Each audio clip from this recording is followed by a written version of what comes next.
Well, students of 11th class, I am Pardeep Kaul, lecturer in chemistry.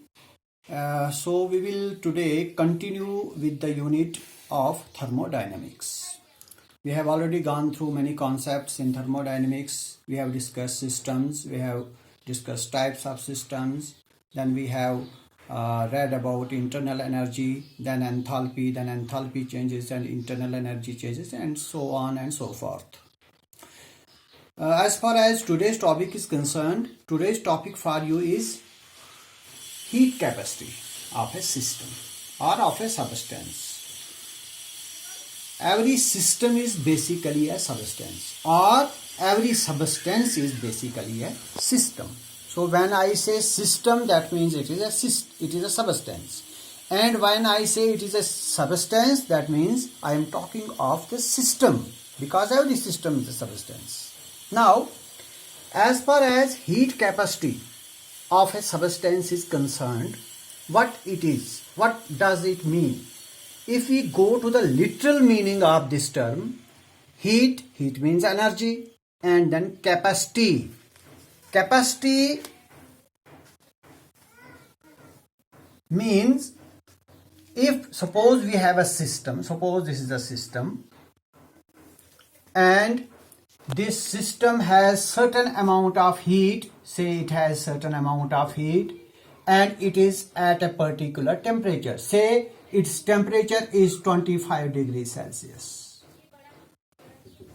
Now, suppose I want to raise its temperature, raise the temperature of this system. This is a system now, or this is a substance. I want to raise its temperature by 1 degree Celsius. That means I want to raise its temperature to 26 degrees Celsius. So there will be rise of 1 degree Celsius of temperature. So in order to raise its temperature, raise the temperature of this system, or to raise the temperature of this substance to 26 degree, that is to increase its temperature by 1 degree Celsius, what I will have to do? I will have to absorb heat to it. I will have to apply heat content to it so that its temperature rises to 26 degree. That is, there is a rise of 1 degree Celsius. So in order to raise the temperature of this system by 1 degree Celsius, we are required to provide heat to it. So what amount of heat you require? Kya means heat.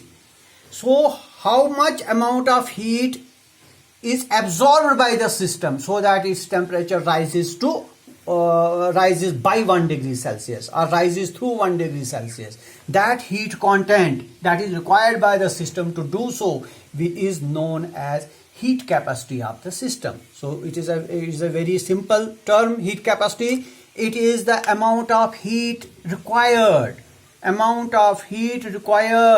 by the system, by the whole system, not a particular amount of the system, by the whole system, so that its temperature rises through how much? Through 1 degree Celsius. So we can define now heat capacity of the system. Heat capacity of the system may be defined as the amount of heat required,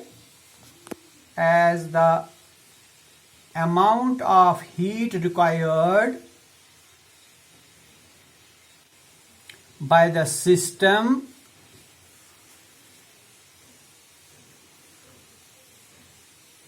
to raise its temperature by how much? By 1 degree centigrade. And the heat absorbed, whatever heat is absorbed, if you absorb heat to the system, suppose you absorb heat to the system, there will be rise in temperature. This is very simple, rise in temperature.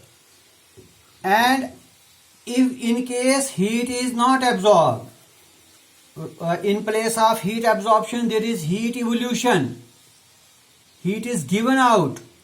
by the system, then there will be fall in temperature. So please always remember that if heat is absorbed by the system, if a system absorbs heat, there will be rise in temperature. And if the system evolves heat, that is, it gives heat to the surrounding, it gives heat to the surroundings, then there is fall in temperature. Now, this means that amount of heat, that is Q is the amount of heat, it is directly proportional to change in temperature, which I just told you, that if you increase the temperature, there will be increase in if you increase the heat amount, there will be increase in temperature. If you decrease the heat amount, that means if heat is evolved, then there is fall in temperature. So mathematically we can say that Q is directly proportional to Q. If we further solve this, we get K equal to, now we will have to place a constant here, coefficient into delta T. Now as far as this constant is concerned, that is coefficient, it is designated by C. So this is coefficient C delta T. So this C, now what is Q, what is C, what is T? First coming to C. C is the heat capacity of the system. Where C is the heat capacity. C is the heat capacity of the system. Q is the amount of heat supplied and T is the temperature. Delta T is rise in temperature. So if we rearrange this equation to find C, C will be equal to Q upon delta T. So mathematically, capacity of the system, that is C, it is equal to amount heat content. Q is heat content upon change in temperature or rise in temperature. Now, if we look at this expression, what we conclude? If C is large, suppose C is large, that is heat capacity is large, what will happen? What will happen to this temperature? The temperature will go reverse. That means it is inversely proportional. When C is large, then delta T will be small. That means if temperature is increased, C will decrease. If temperature is decreased, C will increase. They are inversely proportional. So when C is large, suppose C is large, what will happen to Q? Q will increase. And what will happen to T? That will go reverse, that it will decrease. And vice versa. By vice versa means if C is small, suppose if C is small, Q will also be small. They are directly proportional. And what about T? T will be quite reverse of. If this is small, then delta T will be large. It is very simple. So what we understand, C is proportional to Q, but C is inversely proportional to delta T. We can say that C is directly proportional to Q. Q is the amount of heat.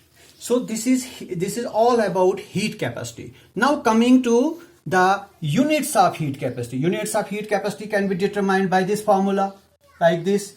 We know that heat capacity is equal to Q upon delta T. Now what is the unit of Q? Q is heat. What is heat? Heat is energy. Unit of Q is joules. Now what about the temperature? It is degree C or degree K or K. So what will be the these units now? Units will be joules per Kelvin, or if we replace Kelvin by degree Celsius, it will be like this: joules per degree Celsius, like this. So this is the unit of heat capacity. Now let me come to one more term which is which has a resemblance to heat capacity, that is molar heat capacity. These are also heat capacities, but molar heat capacity. And then I have one more term, that is specific heat capacity. Specific. Both are heat capacities, but there is only a bit of difference between the two heat capacities. This is molar. Molar means for 1 mole. Now you know that heat capacity is designated by C, and then I will write here M for moles. Or sometimes what we do, we write N. What is N? N is number of mole, and for number of moles. So your molar heat capacity can be denoted by Cm or Cn. M for molar and N for number of moles. One the same thing. Similarly, this specific heat capacity, it is denoted by Cs, S for specific. Now what is the difference between specific and molar? This is for 1 mole of the system or substance. 1 mole of the system. While as this is not for 1 mole but 1 gram. Specific here means gram. We have to take mass into consideration. Here number of moles into consideration. Here mass, that is 1 gram of system. So very simple definitions. The definition of molar heat capacity and specific heat capacity is very much similar to, almost similar to heat capacity. Now what is molar heat capacity? It is the heat required, amount of heat required rather, to raise the temperature. We have to raise the temperature, but how much amount of this system? Raise the temperature of 1 mole of the system. So this definition is restricted to 1 mole. 1 mole of the system. By how much? How much temperature we want to increase? By 1 degree Celsius. That means if I have 1 mole of a system, I want to raise its temperature by 1 degree, then I will have to supply heat to it. The amount of heat supplied at that very point of time to raise its temperature by 1 degree Celsius will be known as heat capacity of the system. And as far as specific heat capacity of the system is concerned, it is again the amount of heat required. Heat required to raise the temperature again, but of what? Of 1 gram of the substance. 1 gram in place of 1 mole of the system. 1 gram of a system or a substance, how much temperature is to be raised? By 1 degree Celsius. So temperature has to be increased by 1 degree Celsius in specific heat, 1 degree Celsius in this molar heat capacity, and then in heat capacity also 1 degree. In heat capacity there was the whole system. In molar heat capacity there is 1 mole of the system. In specific heat capacity there is 1 gram of the system. So these are some definitions of this specific heat capacity and this molar heat capacity. Now let us go to a relation between Q and Cs. Relation between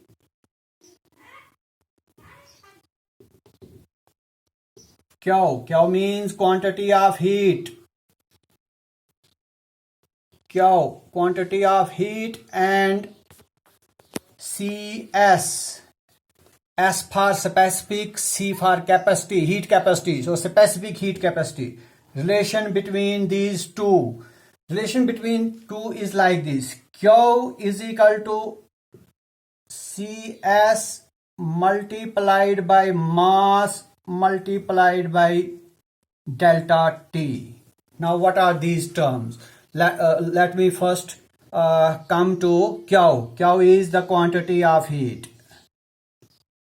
quantity of heat.